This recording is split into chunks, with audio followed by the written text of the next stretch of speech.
The following show is brought to you in part by support from Robbins, Kaplan, Miller, and Cerisi. We don't just practice law, we make history. Online at rkmc.com.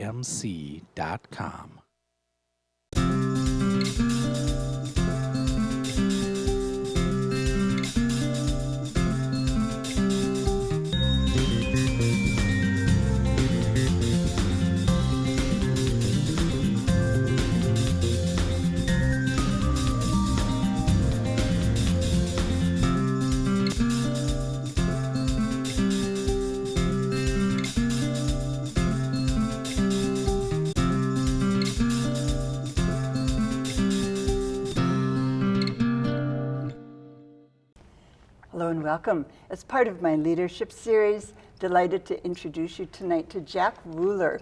Jack is the artistic director and founder of the Mixed Blood Theater. Many of you, probably most of you who've lived in the Twin Cities a long time, know Jack or know of him and of the theater's wonderful work. Welcome, Jack. Thank you for having me. It's great to have you here. You have a mission, and we're quoted as explaining that mission by saying that you want to use theater to address artificial barriers that get in the way of people's success. Yeah, I think the people succeeding in American society, we want to deal with race, culture, gender, orientation, language, disability, any of a number of things that are artificial barriers to people becoming who and what they want to become. Well, we'll talk more about some of the specific things you've done to really make that mission come alive.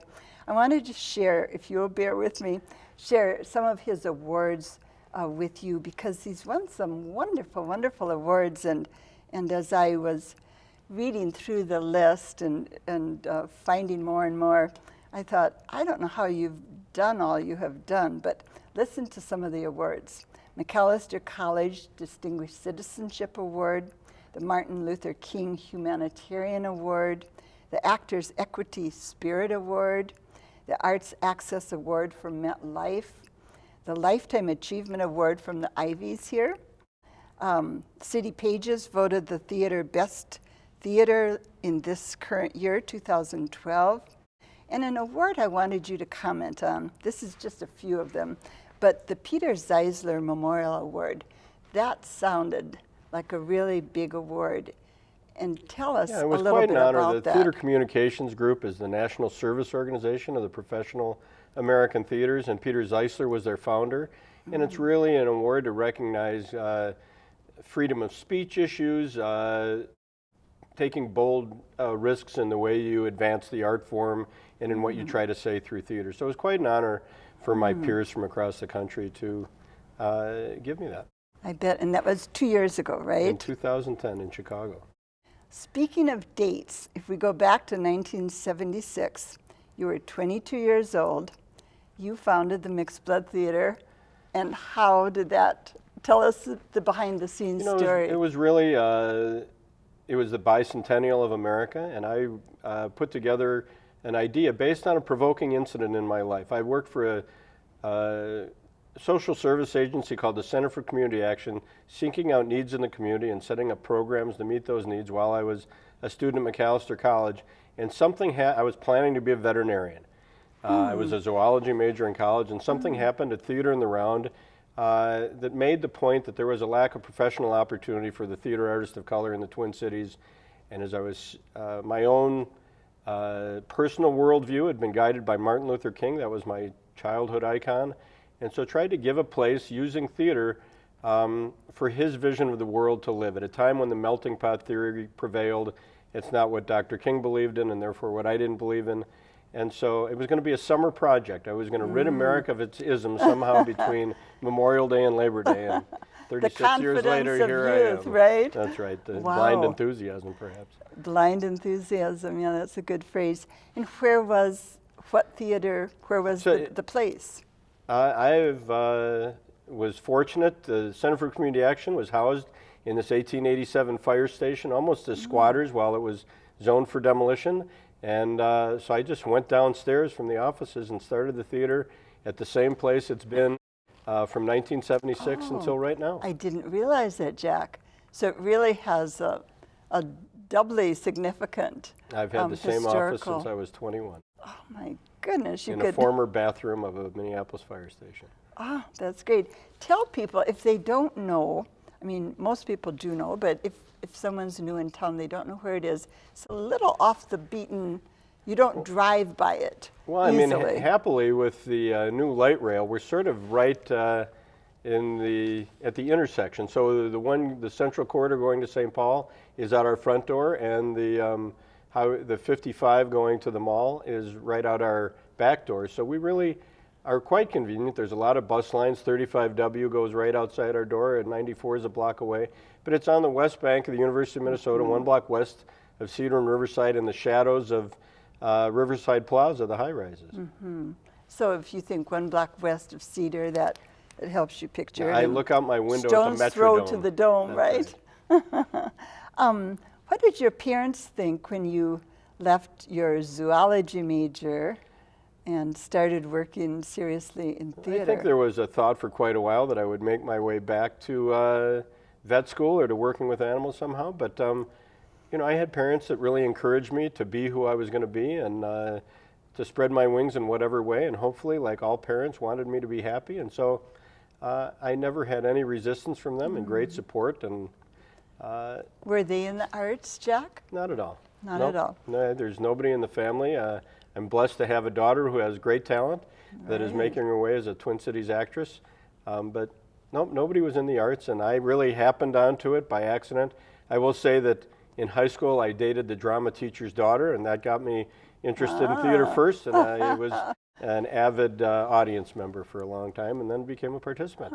What did your parents do? My father worked for Lane Bryant in retail clothing for several decades. My mother was a clerk sometime and a stay-at-home mom when I was a kid. And you grew up in So my family is 5 generations in the Twin Cities. My father from St. Paul, my mother 5 from Minneapolis. generations. So my great-grandparents came here in the 1870s and 1880s. Wow. We lived in Illinois. My father got transferred a couple times, and in my early school years, kindergarten, first and second, we lived in a town called Kankakee, Illinois, which was one of those classic towns that had railroad tracks, on one side of which lived the white people, and on the other side of which lived the black people. And Kind I of think at a like- young age that really shaped what led to be my worldview that is the mixed blood theater. Rockford, Illinois is also that way, I Rockford is too. understand.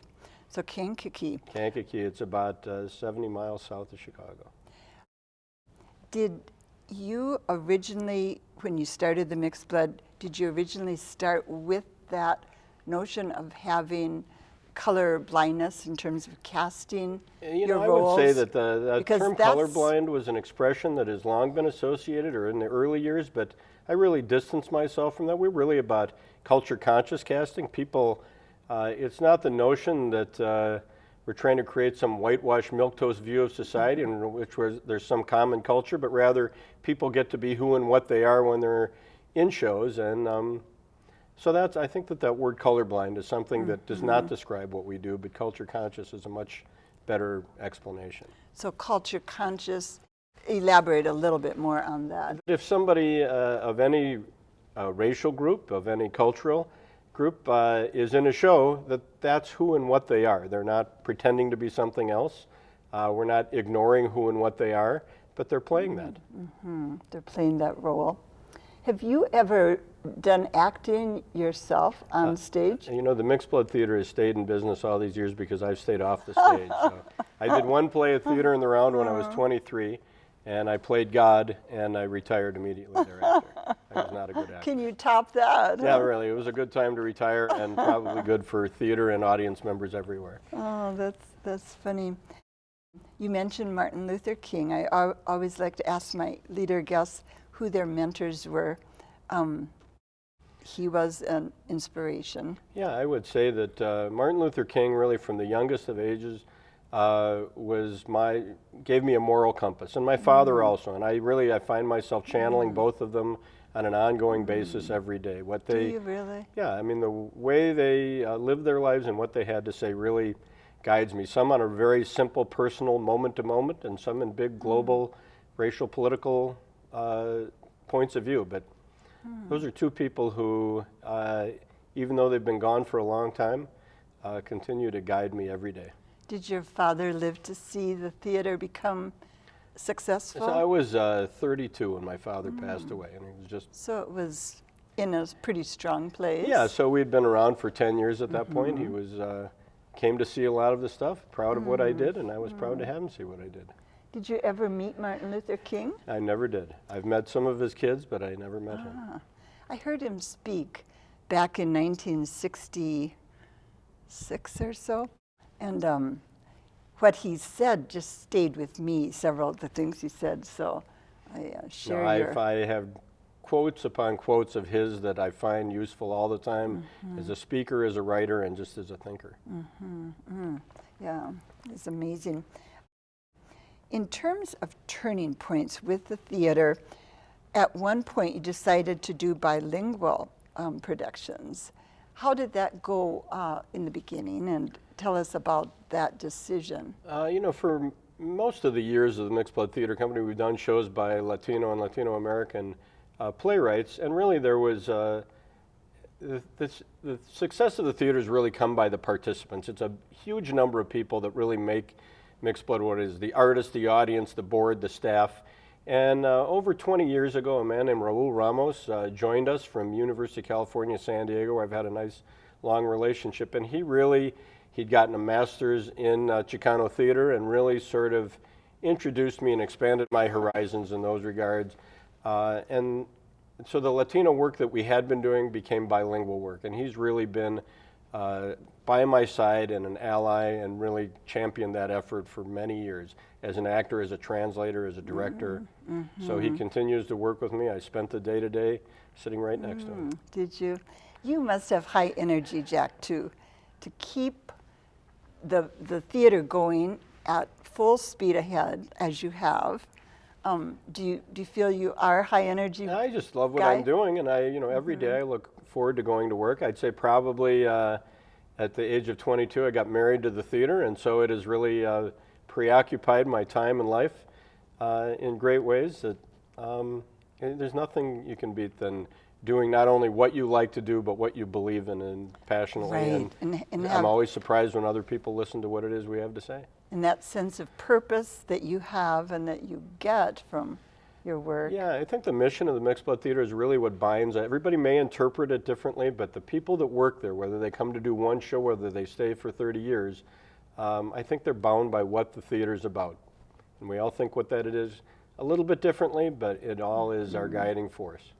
So when you're looking to add people to your staff, that has to be part of who they are in their core. Nonprofitism is such that it's not lucrative enough to do because of the That's a good monetary part of it. But so I think if people come to work and they're rewarded in so many other ways, I think that they're valued for who they are, they're valued for what they contribute, if they're rewarded by the work that they're able to do, that it makes a life in the nonprofit world a career worth having. The nonprofit world is on thin ice in some ways right now with our economy the way it is. We're taping this in September of 2012. I just heard that Lou Bellamy's Penumbra Theater is closing its doors, at least for the season or the year. I'm sure they'll be back. Are you? Yeah. Okay, that's good to hear. But has it been scary for you being the artistic director of a nonprofit theater the last 4 or 5 years? I'll tell you too, I don't think there's no good old days to hearken back to. We might say, oh, those days were the good years, but everybody struggled for every nickel at every point, so I don't look back to a better time. I think the best is yet to come. But I also have never been afraid. If tomorrow's the last day and we're living life on our own terms and the purpose of the organization is able to have influence into the future, then it's been a good ride and we should say thank you. But I think because we're never worried about tomorrow being the last day, we're able to do what we do in the way we want to do it, and we'll be here for a long time to come. One of the more interesting things that I read about in preparation for sitting down with you was about your radical hospitality plan. So I'm going to let you explain it, but apparently your donors have, did I read correctly, tripled? Yeah, radical hospitality was really something that was born to me much more logically. It came out of our mission and our vision and our core values and our strategic priorities and the audiences we want to have and who was coming and who wasn't coming. But what it is we identified barriers to participation by people in live theater, not just at Mixed Blood, but in live theater in general, and decided we were going to tackle those. And the first one, and the one we heard most often, was financial participation. So now anybody can come to any show without charge at the Mixed Blood Theater. And it completely transformed what the audiences look like in terms of race, in terms of age, in terms of income, in terms of disability. A certain number of people say they've never been to a live play before, not just one at Mixed Blood, but anywhere. So I'm just sorry we didn't do it 20 years earlier. It really will. It's the first step, the financial barrier.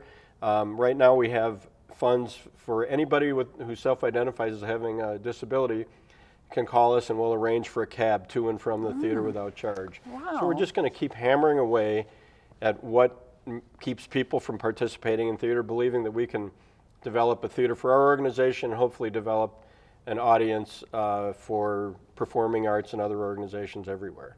So when you first put the invite out, I mean, that wasn't long ago, right? A year ago? Well, I would say that the board, we probably chewed on it for over a year before we really decided to do it. And then once we decided to do it, and it got great thought. Nothing has gotten a greater depth of thought in the history of Mixed Blood than the introduction of radical Really? hospitality. In So terms I'm very of proud the way of the the board. board Yeah, I mean, worked with you for a on board it. to say we're going to abandon a model and a revenue stream that is traditional in a field was courageous. And so I really had great leadership in the board around me.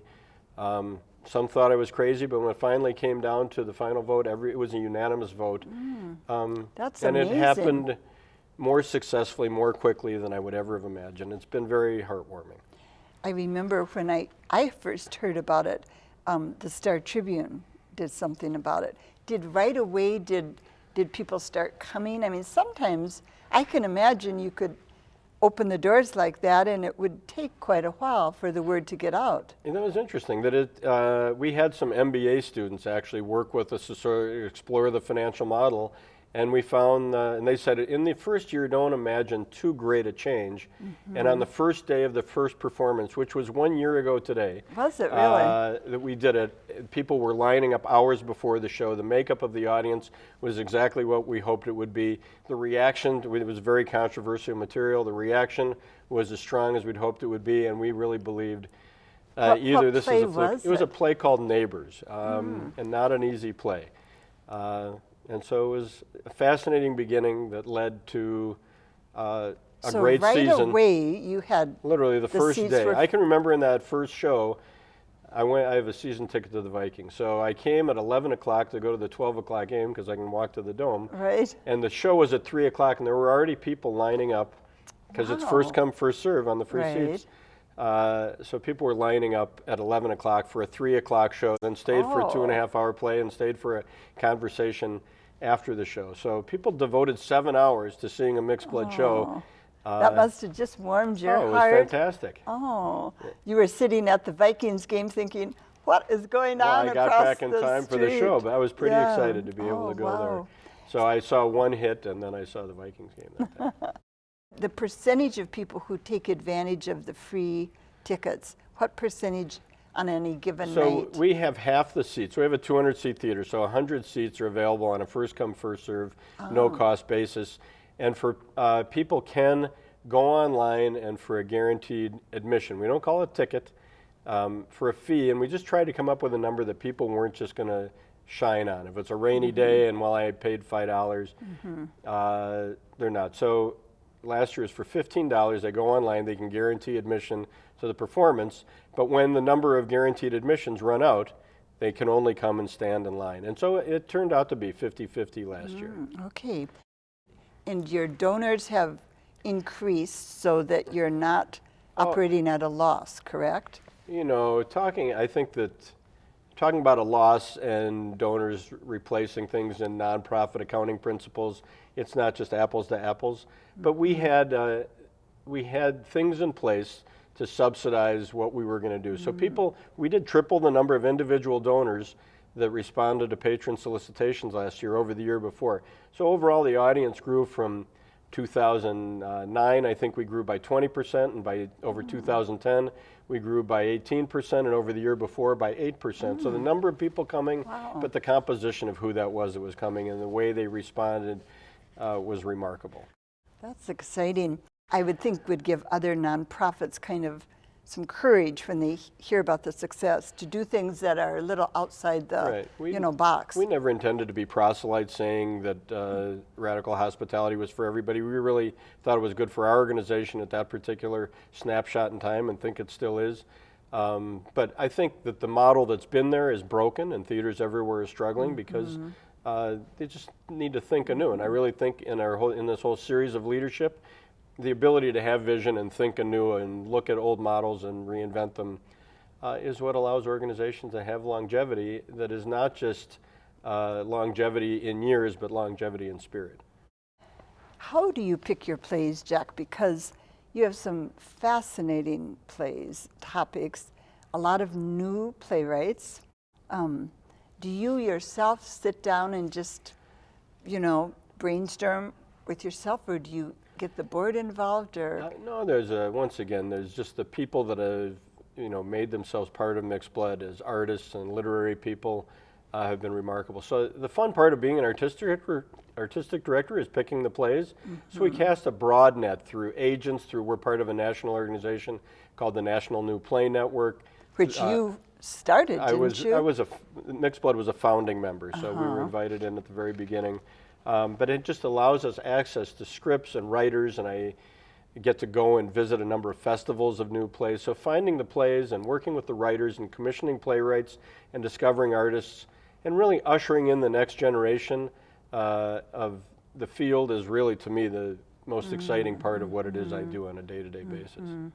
And that's something that you've had probably a story behind every play, it sounds like, almost. There is a good story behind every play and every writer and just how they come to be. And creating a season is really like creating a menu. It's a collection of entrees and appetizers and desserts, but they all make one great meal, and that's how we need to make a season, that there's a wisdom to the collection of plays that goes into any given year. And probably hard to put it down in writing or have a formula, but sort of intuitive. That's right. And if I do have one of our core principles is being predictably unpredictable. So if there's something you can guess I'm going to do, we're not living up to a core value. That's good. What's been the most challenging thing for you about being the head of Mixed Blood? I think my cross to bear is being a white man running an organization like Mixed Blood and what it's about. It's a race-based organization and culturally based organization. And so I think that I know I'm always a misstatement away from not having a job and a career, but again, I surround myself with people that help me stay out of trouble and really educate me on how to do my job better day in and day out. Great board of directors, great staff of people, great, the Twin Cities is so blessed with the talent pool that we have, and not just their acting abilities, but their caring for one another. We're a theater community unlike anyone elsewhere in the country. We care about each other. We're not competitive. We want each other to do well. I have heard that before. And aren't we per capita either number 1 or 2 for theaters? Yeah. New York. So more theater per capita than any city in the country, I think, including New York. Including New York. So we're number 1. New York is number 2, I believe, then. I don't, I'm the biggest cheerleader for Twin Cities theater. If I go to New York, I'm glad to come back and see the quality of theater that we do here. What are you up to right now? What's on your schedule for the next couple months? Well, the best play at Mixed Blood is always the next one. That's right, right. So we have a battery of shows that'll be coming up next to Normal, which is, unlike the other shows we do, a play that has had a commercial track record. It's been on Broadway. It won the Pulitzer. It won a Tony Awards for orchestration. But we really want to be a destination and have for about 12 years for people with disabilities, and mental illness is certainly a disability. And this is a play and a musical that really addresses mental illness in a very real way. The entertainment industry has done a terrible job over the years of villainizing people with mental health issues, and this is really a positive show that lets you know that it's right around you. And one out of 5 have depression. I mean, just as an Yeah, no, example. I mean, we live in a great state for that, and with people like Paul Wellstone that have championed things, and the parity that has come through our government efforts. So it's a great play to work on. We have a great cast, and the mental health community has really been supportive in making sure we get it right. So we're still in rehearsal, but it will run for a long time, and there's 4 or 5 other plays that are disability focused that will happen this fall as well. One on spinal cord injury, one on caretakers of kids with cerebral palsy, another on autism, another on deaf culture that's done in ASL. So it's an exciting time right now at the Mixed Blood Theater. I can just see the excitement in your eyes as we talk. I'm guessing you can too. I want to put on the screen the website so that you can go there. It's a great website, and just check out more details about Jack's work. So www.mixedblood.com. I'm sure you're using volunteers too and can use more. And you know, nonprofitum lives on the back of volunteers. So there's many people who do volunteer, from board members to ushers and everywhere in between. As you said, if your values are synced up, what an exciting place to volunteer. I want to close with a quote that I believe is something you said. You said, "It's been said that a community is defined by those who stick around long enough to become a parody of themselves. I look in the mirror every day to see if that applies to me. Parody or not, I'm sticking around because the best is yet to come." I believe that to be true. Your quote. That's great, Jack. Well, thank you so much for coming down. Thank you for having me. And talking more about your very exciting and fulfilling work, and what a gift to the community. Well, we've both been doing what we're doing for about the same length of time. We are both parodies of ourselves. I wasn't going to say that. Thank you for being with us. We'll be back again next week. Until then, have a good week.